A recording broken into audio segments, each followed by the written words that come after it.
It's time now for French Connections, our weekly look at the intricacies of life here in France. And we have Florence Villeneuve with us here on the set. Hi, Flo.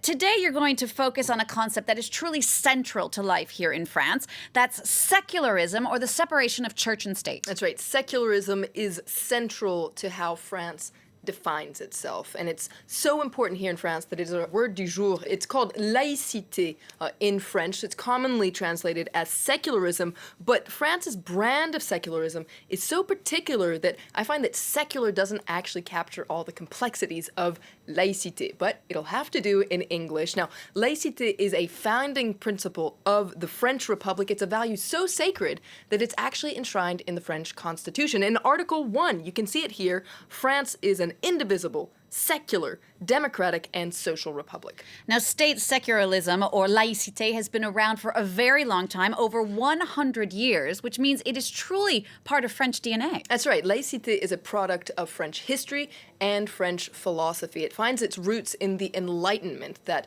intellectual movement that championed the ideas of freedom and equality and ultimately led to the French Revolution of 1789 and the Declaration of the Rights of Man and the Citizen. Now, over time, secularism became more and more important in France, and it was ultimately signed into law in 1905. Let's take a look at that law of 1905 on the separation of the church and the state. You can see Article 1 says that the Republic ensures freedom of conscience. But what's interesting is Article 1 is often overshadowed by Article 2, which says the Republic does not recognize, compensate, or subsidize any religion. Flo, the separation of church and state exists in several other countries. What makes it particularly unique and so complicated here in France? Well, quite simply, faith is a private matter. And when it comes to the state, well, it has to be neutral with respect to religion. Now, this is very different from other countries. Like in the U.S., you do have a separation of church and state, but, you see people swearing on the Bible. In God we trust is part of the national motto. It's on the dollar bill.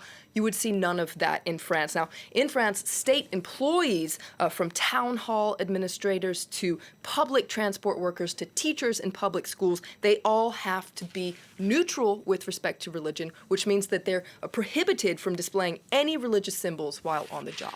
Now, France's strict laws have often sparked criticism that secularism is actually anti-religious, and it's increasingly used to stigmatize Muslims. That's right, because France has really changed over the last 100 years. Initially, secularism laws were put in place to keep the Catholic Church separate from state matters. But over time, Islam has emerged as the second religion in France, and many people think that it's a threat to secularism, laïcité. And indeed, in the name of laïcité, the headscarf was banned from public schools in 2004, not just the headscarf, other conspicuous signs of religion like the kippah or the cross, etc. You also had the very controversial Muslim veil ban in 2010. It's commonly called the burqa ban. And then, of course, this summer, we had the very controversial burkini scandal. And critics say that there's kind of a double standard, a hypocrisy, because on the one hand, you have, all these Muslim symbols being banned in the name of laïcité, but then you have France's Catholic cultural heritage, which is still very present. For instance, our bank holidays tend to be Catholic holidays. And then just recently, you had France's top administrative court, which said that creches, that they're called nativity scenes, can be in public spaces. So people are saying, what's going on? Is there kind of a fear of Islam, or indeed, does France have a problem with Islam? Well, this week, I spoke to Jean-Louis Bianco. He's the president of the Observatoire de la Laïcité, which is France's watchdog when it comes to state secularism. And let's take a listen to what he had to say. Very often when one speaks about laïcité, one thinks of Islam. And there is a fear of Islam in France. The great majority of our French citizens, Muslim citizens, behave normally.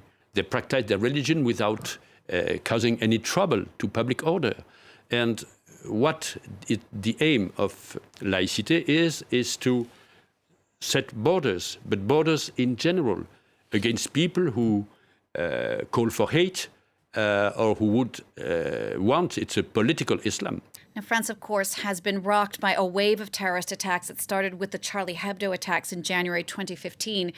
And many people feel like French values are actually under attack from an enemy within. That's right. And that has really put secularism, laïcité, at the heart of this bitter debate about identity, about what it means to be French. And there are actually two currents in the laïcité debate. You have hardline defenders of laïcité, including the Prime Minister, Manuel Valls, who wants a stricter application of France's secular laws. For instance, he wants to extend the headscarf ban to French universities to protect the French Republic. But then you have the second, more tolerant current that's actually led by Jean-Louis Bianco, who are in favor of a more open and flexible laïcité so that it would reflect the reality of French society. Let's take a listen. Of course.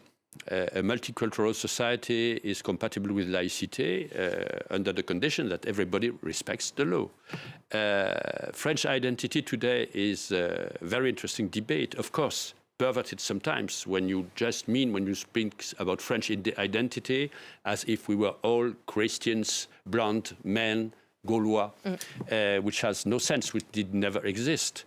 The beginning of French identity is the history, but history is multicultural. As controversial as it can be both here and abroad, many French people are still, though, very attached to this notion of laïcité, secularism, and want to protect it at all costs. Absolutely. If you look at opinion polls, a majority of people are in favor of a stricter application of laïcité. And it's really interesting because there have been calls to include laïcité in the French motto, to have it be liberté, égalité, fraternité, laïcité. Florence Villeminot, thank you so much for another fascinating French Connection segment. Don't forget, if you have any questions, any comments for us here at France 24 or for French Connections, you can always tweet Flo at Flo Villeminot. You can also check out our brand new Facebook page, French Connections.